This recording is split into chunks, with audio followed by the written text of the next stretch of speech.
Now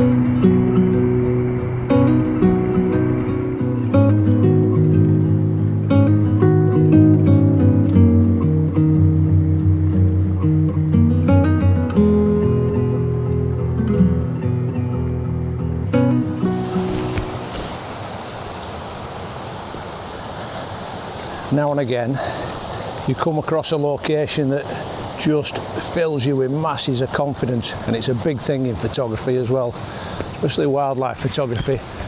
Having a bit of confidence that you're going to find the subject that you're looking for.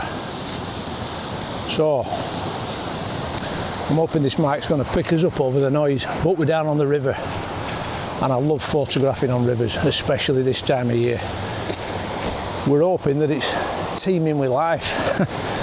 So this river, it's probably, well, it's the second time I've been down here. It's upstream from, it's about 4 or 5 miles from where I live. Now, I've been down on the river nearer to home, it's only about a mile away, and it's quite wide. It's a big river, and it's a bit too wide, so I prefer, you know, a narrower section, a bit more meandering, a bit faster flowing, and this just fits the bill perfectly. We've got little waterfalls, we've got slack water, we've got everything we're looking for. So what we're after, well, the usual suspects really: dipper, wagtails, and possibly kingfisher, and to be honest, anything that turns up. I've given up these days going out with a set agenda and saying, right, I'm going to photograph this today, I'm going to photograph that today, because invariably it doesn't happen. So I just go out with a mindset that I'm going to photograph, or I'm going to try and photograph whatever comes across my path, if you will. Set up accordingly, bring the kitchen sink with you, which is what I've done again. I've started constantly now bringing out 2 lenses, so I've got the 500 f4 with the Z9, I've got the 180 to 600, I've brought the Z50 Mark II body, because I use that as my vlogging camera as well. So we're kind of covering every eventuality. So this river, I've been working one of the small tributaries, probably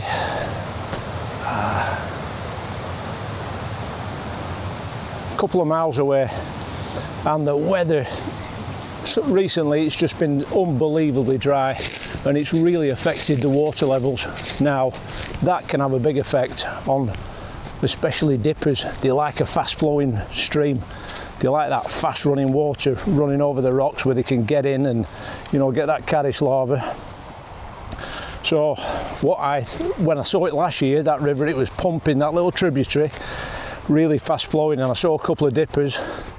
This spring I've been down and I only saw one, and it was a fleeting glimpse. I spent quite a bit of time looking for it again, and absolutely nothing. So whether they've moved further upstream onto the main river, it's a possibility where there's that bigger volume of water. So I'm looking for the telltale signs. I'm not going to insult your intelligence, but there might be new viewers on here who are just getting into it. So we're looking for those rocks with the white marks on it, where they've taken a little dump on there. So as an example, I'm getting my wellies on, so we'll get in the river. Just spotted one there straight away. I'll show you what I mean. Let's have a look.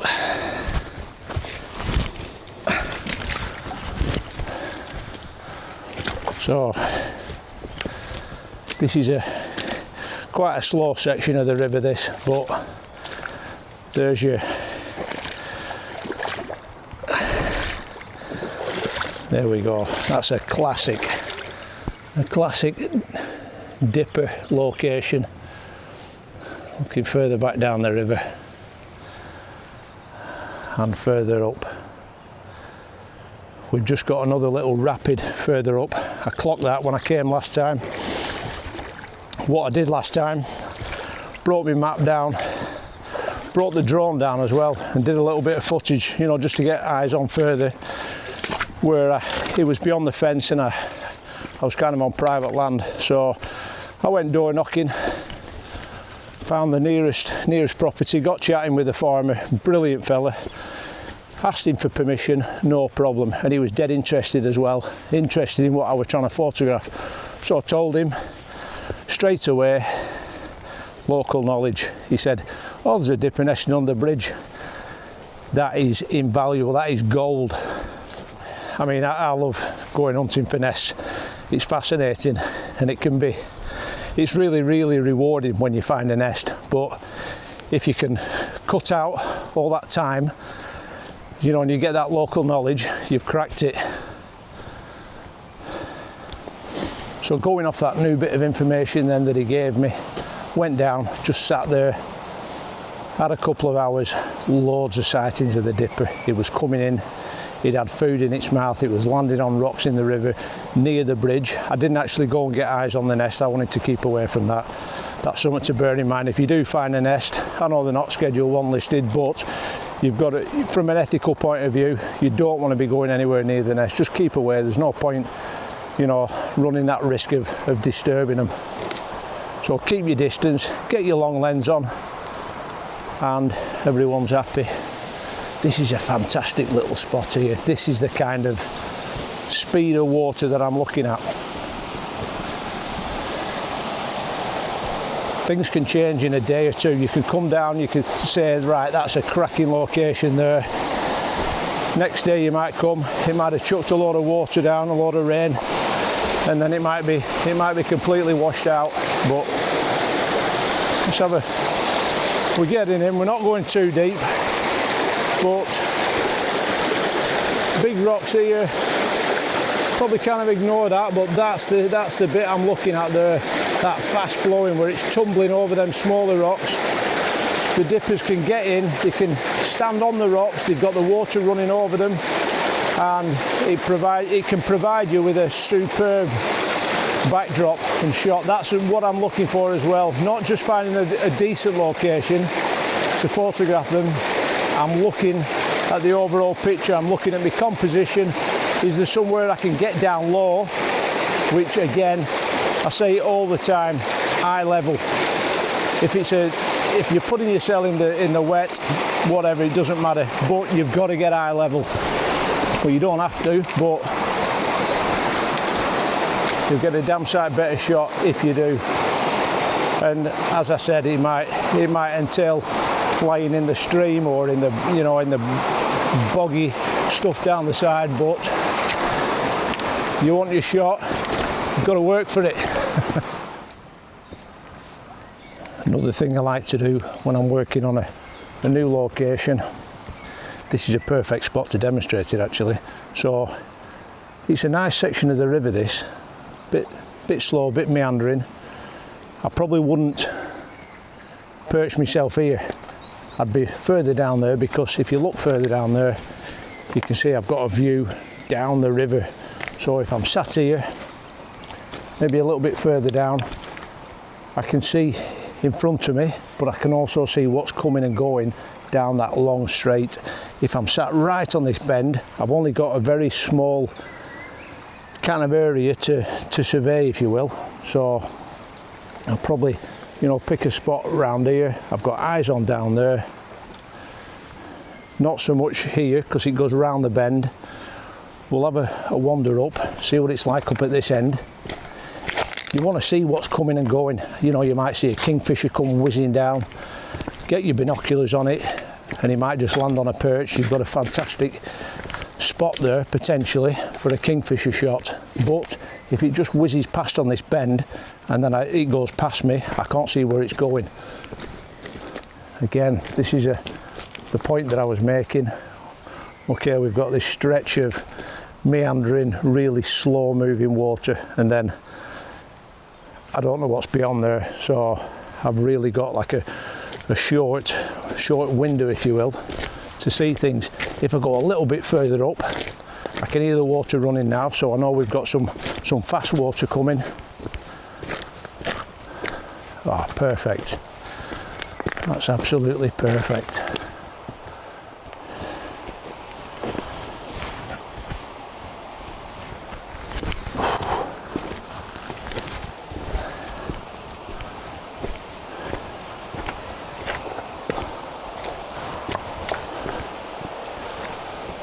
So as I was saying, that's what I've got now. That's the view I've got right up to the next bend, so probably good 400, 500 metres. If I see anything coming down there, I've got eyes on. Anything going that way, right up the river, I've got eyes on. And that is a really nice section, possibly for dippers, because we've got that fast water. If you're looking for kingfishers, this is the kind of stuff you want. Slow meandering, preferably a pool with an eddy on it. Then you've got a better chance of getting a kingfisher actually sat there hunting. Dippers, you want fast moving water.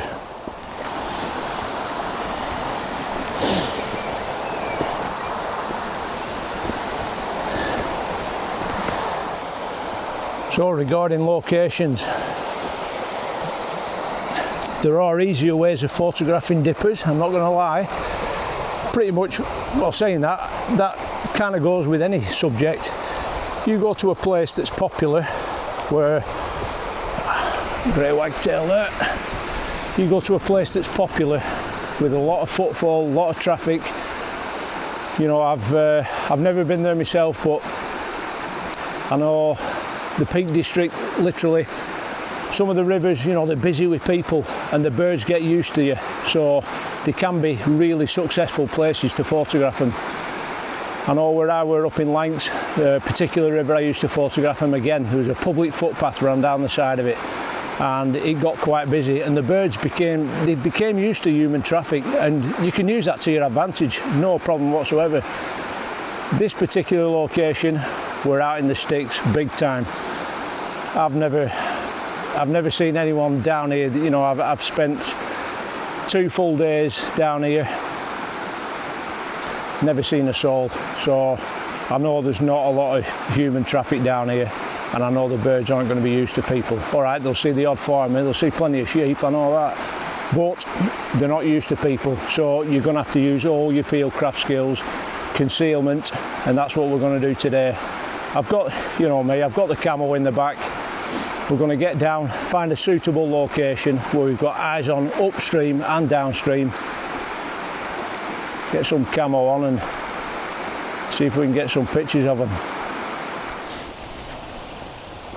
Just got down to the next spot that looks promising, and there's a dipper landed straight away. So we're going to get down there. Right, it's just shot off down the river, gives me a chance to move in. We've got, well, it's a cloudy day, so I'm going to put the 500 on. We've already got it on the body actually, so I want to get down here. I want to get as low down as I can. It's a belting spot this, there we go. Look at that. It's lovely, fast flowing, it's flowing over the rocks. Sometimes the dippers will, a lot of the time, they'll land on the rock with the water running over them. So we've got a bit of a natural hollow here. We're gonna fashion some kind of somewhere comfy to lie. It's not going to be comfy, I'm not going to lie. Let's put this down here. Let's get set up. We'll move a few of the bigger rocks out of the way. But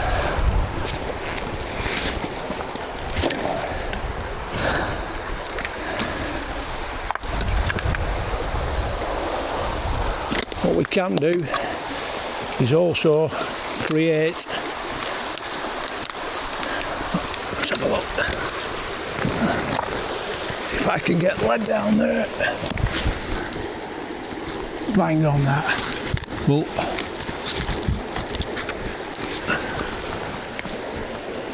we'll try and create a little bit of a screen if we can, just from some fallen logs.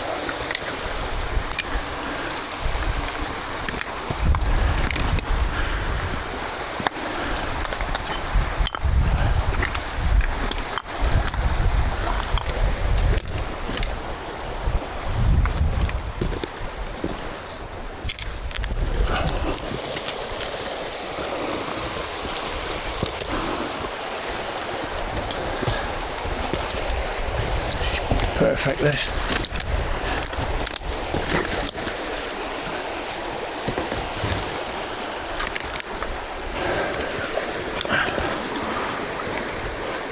What I can do with this, we brought the bean bag.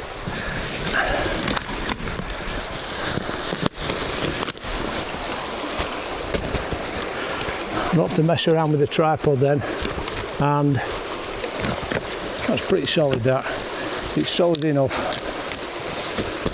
Get the bean bag on there and we're at a good level.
Get in.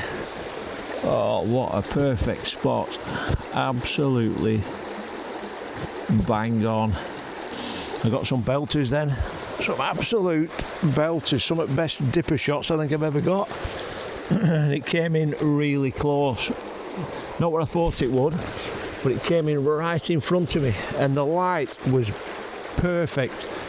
You need to make them pop, you need that little bit of, you want that catch light in the eye, and that sun just came through. It was like a kind of a diffused, dappled light coming in through that tree there, and it lit it up perfectly.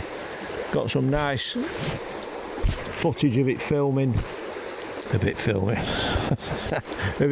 yeah, right. A bit fishing, you know, messing about in the water, looking for them caddis larvae and whatever they can find. Oh, magical. And we had the grey wagtails in as well, which I probably got more pictures of them.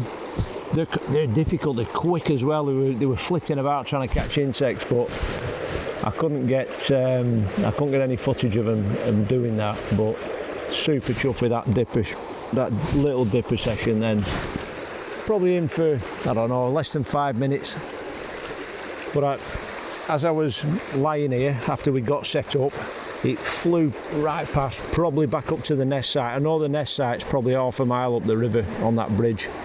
Whether that was the pair or one of the pair that's nesting under that bridge, I'm not sure, but it bombed straight past. Didn't bat an eyelid about this location. Waited for probably 20 minutes and it came straight in.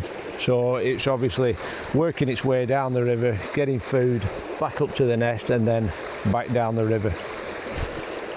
And it worked an absolute treat. That was excellent. It's extremely uncomfortable. I could have done with dipper deck, But I'm not lugging that all the way up here. So I was going to do a full day, but I'm chuffed to bits with them. That's superb. So I've been out, what are we on now? I've only been out a couple of hours, but I'm happy with that. I'm going to call it, I'm going to call that a do. I'm not going to be greedy. I can get back home, get some of them much needed jobs done. But I'm going to sit down now. I'm going to have an early dinner. I'm content. It's still there actually. So that's it. We've had our bagging, we've had a brew, got some belting pictures. Super chuffed for this new location. So that's it from me on this one. Catch you on the next.